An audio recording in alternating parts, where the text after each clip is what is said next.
Welcome to Conflict Nexus Report, where we break down the stories shaping our world. Breaking news out of Nigeria, and this is urgent. In the past week alone, gunmen have carried out multiple coordinated attacks across the country. School children kidnapped, a church stormed during worship, and several people killed. The world is now asking, what exactly is happening in Nigeria? I'm here to break it down clearly. These attacks are not isolated. They follow a frightening pattern that has been building for years, one that has seen over 1,500 students kidnapped since 2014. It began early Monday morning. Armed men stormed the government girls' secondary school in Naija, Kebbi State. They scaled the fence, exchanged gunfire with police. And when it was over, 25 schoolgirls were missing. One escaped, leaving 24 still unaccounted for. The school's vice principal was shot and killed.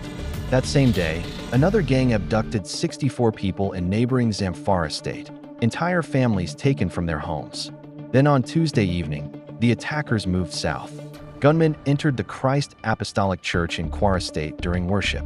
Shots rang out, people ran for their lives, and several worshipers were kidnapped, including the pastor.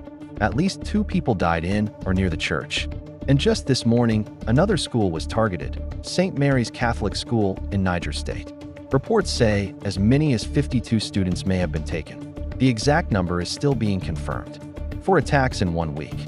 Over 100 people kidnapped. Lives lost. Communities terrified. So who is behind all this? In most cases, these are heavily armed criminal groups known locally as bandits. Their motive is not religion, it's money. Kidnapping has become a lucrative business, and schools full of vulnerable children have become frequent targets. But there are also ideological threats in the Northeast, Boko Haram and ISWAP, extremist groups that have waged a 15-year insurgency and are responsible for some of the most horrific attacks in Nigeria's history. And while they operate separately from the bandits, evidence shows increasing cooperation and resource sharing between these groups. Zooming out, the human cost is enormous. Since 2014, more than 1,500 students have been abducted from their classrooms. Thousands of schools across the north have shut down from fear. Parents are terrified to send their children to learn. Across Nigeria this year, over 1,900 attacks on civilians have killed more than 3,000 people. Why does this keep happening? Nigeria is a huge country with vast ungoverned areas where criminals operate freely. Security forces are overstretched, corruption weakens the system, and ransom payments keep the cycle alive. Many schools also lack the protection needed to stop attacks. The religious dimension adds another layer of tension. Some attacks target Christian communities, especially in the central region and parts of the Northeast. But data shows most victims of banditry and insurgency are actually Muslims, simply because most attacks occur in majority Muslim regions. The reality is complex, a mix of criminal, economic, ethnic, and sometimes religious motives. The Nigerian government has responded by deploying troops, sending officials to crisis zones, and promising to bring the kidnapped victims home. But critics say these actions often come after the fact, and deeper reforms are needed to address corruption, poverty, and ungoverned spaces. Meanwhile, international pressure is rising.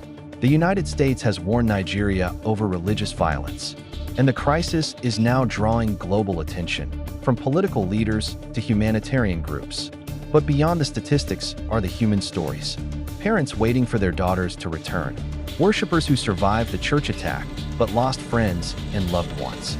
Families fleeing violence with nowhere to go. These are real people living with trauma, uncertainty, and fear. So what can be done? In the short term, Nigeria must locate and rescue the kidnapped victims. In the medium term, schools and communities need stronger security. And in the long term, Nigeria must address corruption, unemployment, and the vast ungoverned territories where these groups thrive. If you want to help, share this information. Support verified humanitarian groups working on the ground. Stay informed and don't look away. Nigeria is facing a crisis, but these children, these families, these communities deserve to be seen, heard, and protected. The world must not stay silent. Thank you for watching. Don't forget to like, share, and subscribe for more updates.